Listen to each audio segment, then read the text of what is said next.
Բարև ձեզ, ինձ թափեսի այս թողարկմանը դիտեք։ Կենտրոնական ընտրական հանձնաժողովը դուրս թողեց ԲՀԿ-ին խորհրդարանից, ընդդիմությունը պայքարի նոր փուլի մասին է հայտարարում։ Միասին բոլոր ընդդիմադիր ուժերով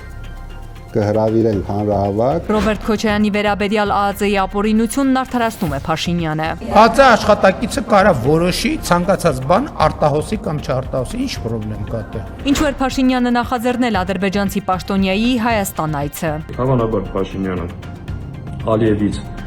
ժամանակ է խնդրել։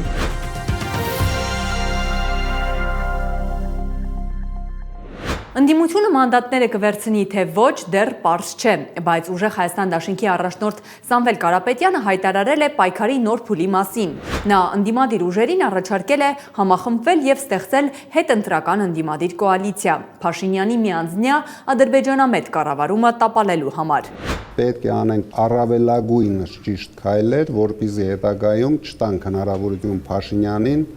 միանձնյա կառավարել, միանձնյա ընդունել Ալիևի բոլոր նարատիվները, միանձնյա ընդունել մեր երկրի համար շատ վտանգավոր սահմանադրությունը, քանի որ մենք այնպիսի ջրբաժանի առաջ են կանգնած, կունենանք հաջորդ հնգամյակում Հայաստան, ես նույնիսկ չեմ ասում ուժեղ Հայաստան, ընդհանրապես Հայաստան, թե կունենանք Ադրբեջանի մարզ,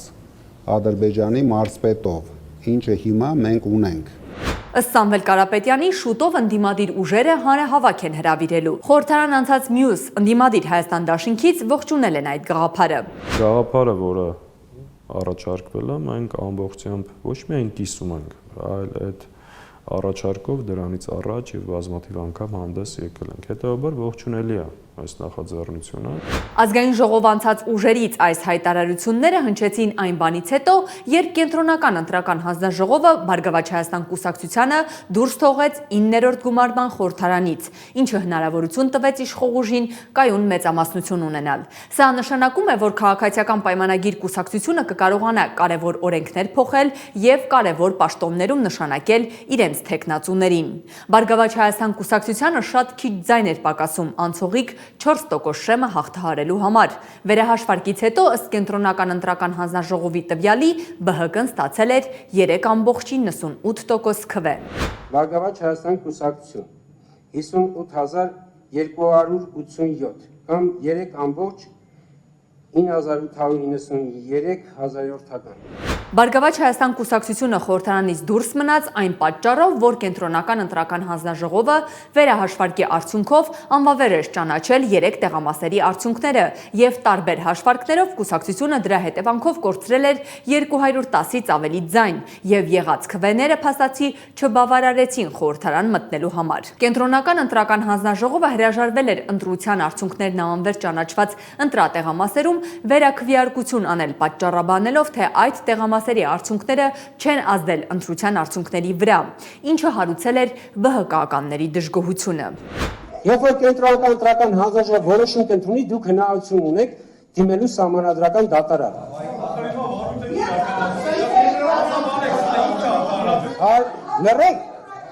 Լռեք, դադարեցրեք։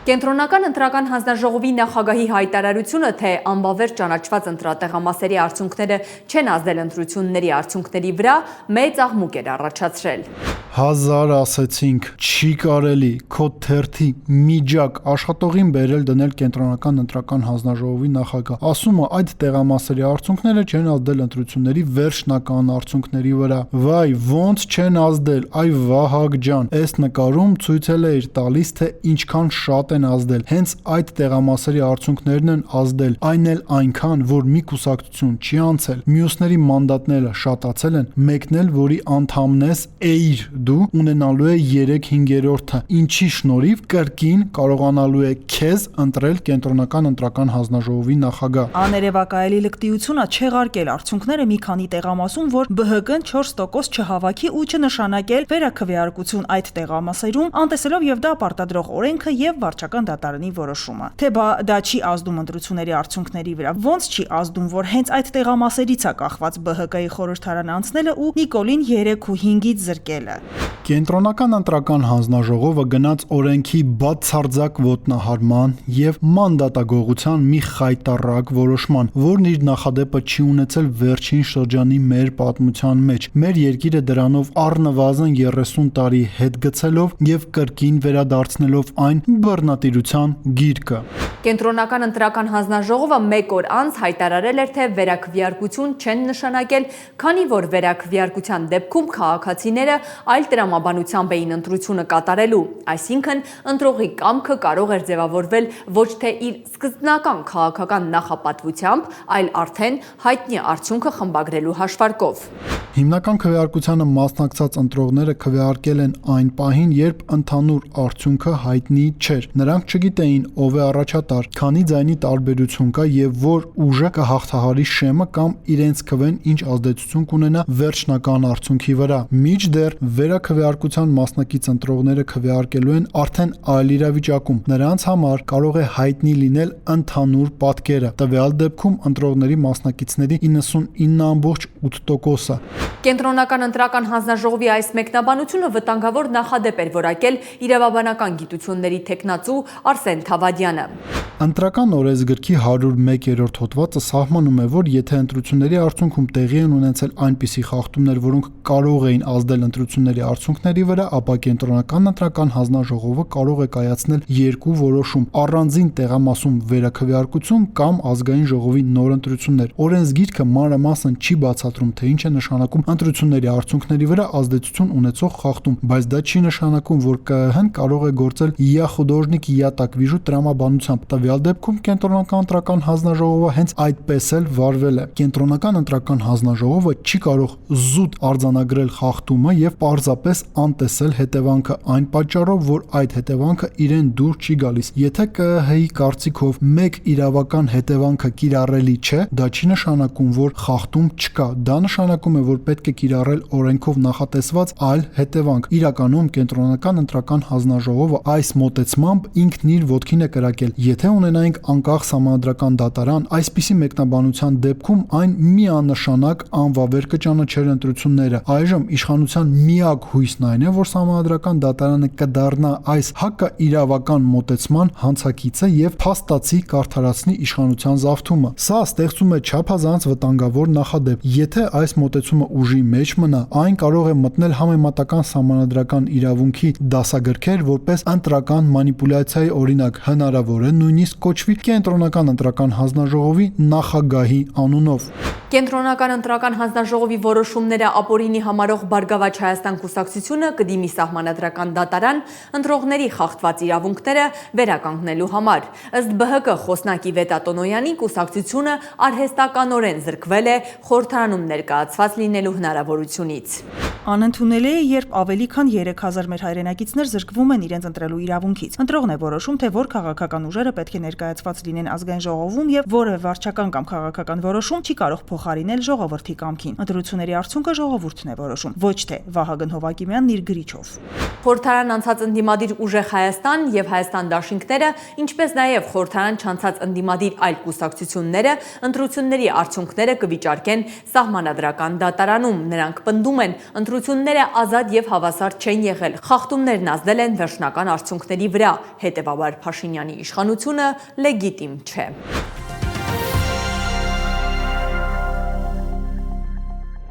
Հայաստանի երկրորդ նախագահ Ռոբերտ Քոչարյանին Զվարթնոց օդանավակայանից Հայաստանի սահմանը հատելն արգելելու տեսանյութի արտահոսքի շուրջ մեծ աղմուկ է բարձրացել։ Փաշինյանի ընտանիքին պատկանող հայկական ժամանակ լրատվամիջոցներ օրեր առաջ հրապարակել այդ տեսանյութը եւ ներկայացրել, թե իբր Քոչարյանը փորձել է լքել երկիրը, բայց իրավապահները թույլ չեն տվել։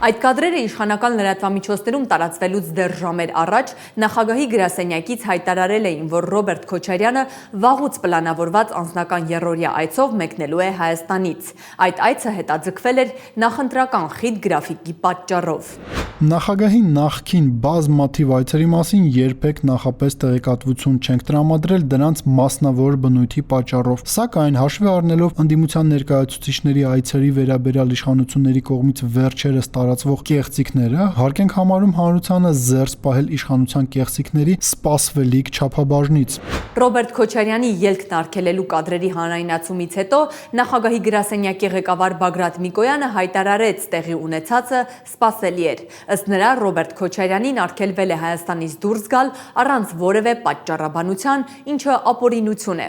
Մանր բռնապետ իր եվրոպացի տերերի կողմից այնքան գովաբանված դեմոկրատիայի բաստիոնը փաստացի վերածել է դեմոկրատիայի կոնցլագերի։ Եթե որևէ Ալիևի կոշիկ լպստողի մտքով անգամ կարող է անցնել, որ նախագահ Քոչարյանը կարող է փախչել երկրից, նա չարաչար սխալվում է։ Հայաստանից փախչելու է մեկ մարդ եւ այդ մեկ մարդը Ալիևի տուզիկն է, եթե իհարկե բախտը բերի փախչել։ Այն պահին, երբ օդանավակայանում արգելել էին պաշտոնաթող նախագահին հատել Հայաստանի սահմանը, Ռոբերտ Քոչարյանը որևէ քրեական վարույթով մեղադրյալ չէր եւ չկար համապատասխան որոշումը, որի շրջանակում նրան չթույլատրվել դուրս գալ Հայաստանի տարածքից։ Քոչարյանի ելքն արգելելն ըստ նրա տղայի հերթական ապօրինությունն էր Փաշինյանի իշխանության կողմից։ Իրավունք չունեն նման բան անելու, այսինքն նման բան անելու համար պետք է որևէ նոր մեղադրանք առաջադրվի։ Նոր մեղադրանք առաջադրելու համար պետք է կանչեն մեղադրանքը առաջադրեն, իսկ առավել եւս այս փուլում մեղադրանք առաջադրելու համար պետք է լինի կենտրոնական ընտրական հանձնաժողովի գոնե ձևական process-ը, որ անում են, թույլատրում են մեղադրանք առաջադրել, պետք է լիներ դա։ Բայց դա չի արվել, նույնը, եթե չեմ սխալվում, չի արվել նաև Գագիկ Ծառուկյանի դեպքում, նույնը չի արվել Նարեկ Կարապետյանի դեպքում։ Ուղղակի այսպես ճչացող պարզ ապօրինություն։ Օդանավակայանում ԱԱԾ սահմանապահ զորքերի հսկիչ անցագրային կետի խցիկից արված Ռոբերտ Քոչարյանի կադրերի արտահոսքը հանրային դժգոհություն էր հարուցել։ Ովքեր են այդ կադրերն օդանավակայանի տեսախցիկներից տրամադրել իշխանական մամուլին ու ում ցուցմամբ, ինչ իրավունքով, չկա ոչ մի խափանման միջոց, չկա ոչ մի որոշում, չկա օրինական որևէ գործընթաց, բայց մարդուն ուղակի ասում են, չես կարող նստել ինքնաթիռ ու վերջ, ժողովուրդ ջան, լավ տեղ չենք գնում։ Մեկ հոգին իրա վրա վերցրել է գործառույթներ, որոնց իրավունքը չունի։ Նա միաժամանակ ոստիկան է, ԱԱԾ օպեր, քննիչ, դատախազ ու դատավոր։ Մեկ հոգին որոշում է, ով կարող է երկրից դուրս գալ, ով կարող է դուրս չգալ։ Այդ մեկ հոգին վաղը կարող է որոշել ում պետք է սպանել, իսկ ում պետք չէ սպանել։ Տվյալ տեսախցիկի եւ տեսանկարահանված նյութի տնօրինում ամբողջովին ԱԱԾ պատասխանատվության ներքո է։ Մեզ մնում է հերթական անգամ արձանագրել, որ ԱԱԾ-ն վերածվել է ՔՊ կուսակցության անձնական օգտագործման կազմակերպության։ Հայաստան խմբակցության падգամավոր Գեղամ Մանուկյանը ազգային անվտանգության ծառայություն հարցում է ուղարկել պարզելու, թե ինչպես է հատուկ վերահսկվող տարածքից Զվարթնոց օդանավակայանում գտնվող ԱԱԾ սահմանապահ զորքերի հսկիչ անցագրային կետից արված տեսանկարահանումը հայտնվել Փաշինյանի ընտանիքին պատկանող Հայկական ժամանակ լրատվամիջոցում։ Թերևս հարցադրումներս հռետորական են, քանի որ վաղուց հայաստանյան իրավապահ համակարգը դարձել է Նիկոլի իշխանությանը եւ կամակորություններին սպասարկող անօրինական գործողություն իրականացնող հաստատություն։ Փաշինյանն արդարացրել է Ռոբերտ Քոչարյանի վերաբերյալ ԱԱԾ արտահոսքը։ ԱԱԾ աշխատակիցը կարա որոշի ցանկացած բան արտահոսի կամ չարտահոսի, ինչ խնդրեմ կա դե։ Այսինքն իր տիրապետած ինֆորմացիան կուզի արտահոսի, կուզի չի արտահոսի։ Ինչ խնդիր կա դե։ Փաշինյանի ԱԱԾ-ի կողմից արտահոսք թույլ տալն արդարացնելը սոցցանցերում բուռն քննարկման առարկա էր դարձել։ Օգտատերերը մեջբերում էին սահմանադրությունը, որն ամրագրում է քաղաքացու տվյալների պաշտպանության իրավունքը։ ԱԱԾ աշխատակիցը չի կարա որոշի ցանկացած բան արտահոսի թե չարտահոսի։ Ու ստեղ խնդրեմ կա։ ԱԱԾ-ն, ԱՆ այլ աշխատակիցները, որոնք մարդուն վերաբերվող անձնական տվյալներ են հրապարակում, մի հատ էլ արտահոսքի տեսքով պատի պատասխանատվություն կրեն։ Պատի հետ օրը գա Հայաստանի Հանրապետության Սահմանադրություն հոդված 34.1 յուրաքանչյուր ոք ունի իրեն վերաբերող տվյալների պաշտպանության իրավունք։ Սա պետություն է թե ճռտոյի դուքյան։ Այս պարոնի ասածը նշանակում է պետություն չկա։ Իրականում ԱԱԾ, ՆԳՆ եւ այլ կառույցների որևէ աշխատակից չի կարող որոշել մարդուն վերաբերող անձնական տվյալներ հրապարակել արտահոսք անել։ Դրա համար պիտի դատվեն, քրեական պատասխանատվության ենթարկվեն թե հրահանգ տվող Նիկոլ Փաշինյանը, թե ԱԱԾ ղեկավար Անդրանիկ Սիմոնյանը, թե բոլոր այն անձինք, որոնք նման հրահանգ են տվել ու կատարել։ Հայաստանի Հանրապետության Սահմանադրություն, հոդված 34.1 յուրաքանչյուր ոք ունի իրեն վերաբերող տվյալների պաշտպանության իրավունք։ Ըստ Նիկոլ Փաշինյանի տրամաբանության, բժիշկը իրավունք ունի որոշելու իր բուժառուի ախտորոշումն ու հիվանդության պատմությունը փակցնի տվյալ բուժառուի շենքի բակում կամ առավոտյան որևէ թերթում, թե ոչ։ Ընդ որում, սա պարզապես հիփոթետիկ դիտարկում չէ։ Եթե ազգային անվտանգության ծառայության աշխատակցին փաստորեն տրվում է իր տրամադրված ինֆորմացիան դուրս հանել չհանելու իրավունք, ապա համարեք, որ բժիշկներին եւս այդ իրավունքը տրված է եւ վաղ ըստ իշխող ուժի անհրաժեշտության կարող են հանրայնացվել այս կամ այն քաղաքական կամ հասարակական գործչի առողջական տվյալները։ Սա այլ բան չէ, քան հենց ախտորոշում, թե ուր է գնում Հայաստանի Հանրապետությունը։ Ես առիթ ունեցել եմ բնորոշելու, որ հիբրիդային ժողովրդավարությունից Հայաստանը անցում կատարեց հիբրիդային ավտորիտարիզմի։ Այժմ տեղի է ունենում անցումը հիբրիդայինից դասական ավտորիտարիզմ։ Ռոբերտ Քոչարյանի Հայաստանից ելքն արգելելուց 3 օր անց Կենտրոնական ընտրական հանձնաժողովը թույլ տվեց, որ գլխավոր դատախազությունը մեղադրանք առաջադրի պաշտոնաթող նախագահին։ Դատախազությունը դեռ չի հայտնել, թե ինչ հոդվածով են մեղադրանք առաջադրել խորհրդարան անցած ընդդիմադիր դաշինքի առաջնորդին, բայց ըստ փաստաբան Արամ Օրբելյանի, Քոչարյանին մեղադրանք է առաջադրվել պաշտոնական լիազորությունները չարաշահելու հոդվածով։ Դեռ քարոզարշավի ժամանակ էր Փաշինյանը սպառնացել, որ Ռոբերտ Քոչարյանին նստեցնելու է։ Մինչ Փաշինյանն ու նրա թիմը հասարակությանը մոլորեցնում են, թե Քոչարյանը փորձել է փախչել Հայաստանից, վերհիշենք 2018 թվականը, երբ Փաշինյանի իրավապահները մեղադրանք էին առաջադրել արտասահմանում գտնվող Ռոբերտ Քոչարյանին, եւ պաշտոնաթող նախագահը, գիտակցելով, որ Հայաստան գալուն պես կալանավորվելու է, վերադարձել էր եւ ազատությունից զրկվել։ Ռոբերտ Քոչարյանը դեռ նախընտրական քարոզարշավից առաջ էր պատմել, որ վերադառնալու որոշումն իհարկե ռացիոնալ չէր, բայց ինքը նախընտրել էր չդավաճանել իր որդեգրած արժեքային համակարգը։ Եկել եմ մեկ պատճառով, որ սենց այն կերպարը, որի մեջ եղել եմ, որը կամ սենց դերասանություն երբեք չեմ արել, այդ կերպարը ինձ թույլ չտվել, ուղղակի մտածել, որ կարող է չգամ եւ կարող է անկալումը նաեւ այնպեսին լինի, որ թողեց, փախավ, վախեց։ Սա նշանակում է այն, ինչ փորձում էին կախել ին վրա, ճիշտ է։ Նիկա մտա պայքարի մեջ։ Իդեպ, ոչ միայն Ռոբերտ Քոչարյանին, այլև Սամվել Կարապետյանին եւ Գագիկ Ծառուկյանին է Փաշինյանը սպառնում նստեցնել։ Ընդդիմությունը Փաշինյանին մեղադրում է ընտրակեղծարարության մեջ, իր հերթին Փաշինյանն էլ ընդդիմությանն է մեղադրում ընտրակաշարք տալու մեջ։ Վերջին օրերին այս 3 ուժերից падգամավորի թեկնածուներ են կալանավորվել։ Փաշինյանը օրեր առաջ խորհրդարանում սպառնացել էր ջախջախել ընդդիմությանը։ Ես ասում եմ, քանի վարչապետ եմ, ջախջախելու եմ հասցեական դրանց հասցեական ջախջախելու եմ։ Այն քաղաքացիները, որոնք այս գծի հետ համաձայն չեն, կոչ եմ անում հեղափոխություն անել Հայաստանի Հանրապետությունում եւ փոխել կառավարությունը։ Քաղաքագետ Հայկ Խալաթյանը կարծում է, որ Փաշինյանը փորձում է չեզոքացնել ընդդիմությանը։ Իշխանությունը չստանալով իր ցանկացած արդյունքը, նույնիսկ այս կոպտագույն խախտումներով, բռնաճնշումներով եւ այսպես ընտրական օրենսդրության այսպես չարաշահման խախտումներով փորձում է իր պատկերացմամբ չեզոքացնել ընդդիմությանը բոլոր այդ գործոնները, որոնք կարող են խանգարել իբր իրենց ծրագրերի իրականացման հետ կապված Ադրբեջանի։ Ընդդիմության նկատմամբ Նիկոլ Փաշինյանի ռեպրեսիաները շարունակվելու են։ Նա հայտարարել է իրենց առանցքային օրակարգը խորհրդարան անցած ընդդիմադիր ուժերին ունեզրկելը եւ քաղաքական դաշտից հեռացնելն է։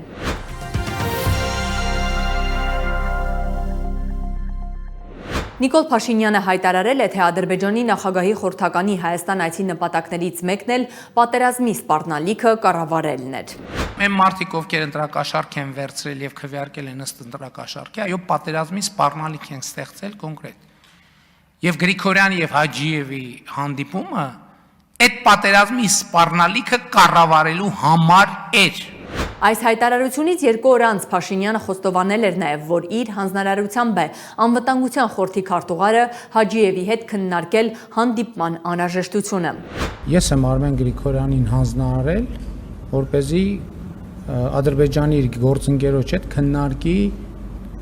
կա արդյոք հետաքրքրություն, այսինքն շոշափման հանդիպման անհրաժեշտություն կա, թե ոչ։ Երկրորդը մենք եւ Ադրբեջանի փորձագիտական եւ Հայաստանի փորձագիտական շրջանակներում մենք տեսնում էինք որոշակի միտումներ, որոնք կարող են սրել իրավիճակը եւ մենք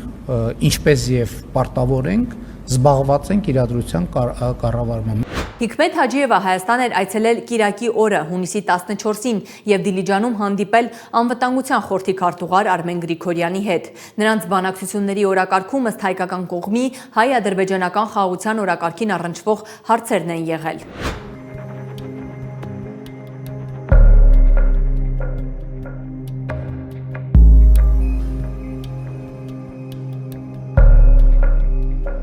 Հայաստան խմբակցության падգամավոր Իշխան Սաղաթելյանն արձանագրել է Հաջիևի այցից հետո Նիկոլ Փաշինյանը հայտարարել է ընդդիմությանը նստեցնելու ու նեզրկելու մասին, ինչն Ալիևի առաջ ստանձնած խոստում է։ Հավանաբար Փաշինյանը Ալիևից ժամանակ է խնդրել, որ այս պահին ի վիճակի չէ իրականացնել խոստումներ ամբողջ ծավալով եւ ժամանակ է խնդրել, որպեսզի ընդդիմադիր ուժերին, ազգային ուժերին ձեռնարկալի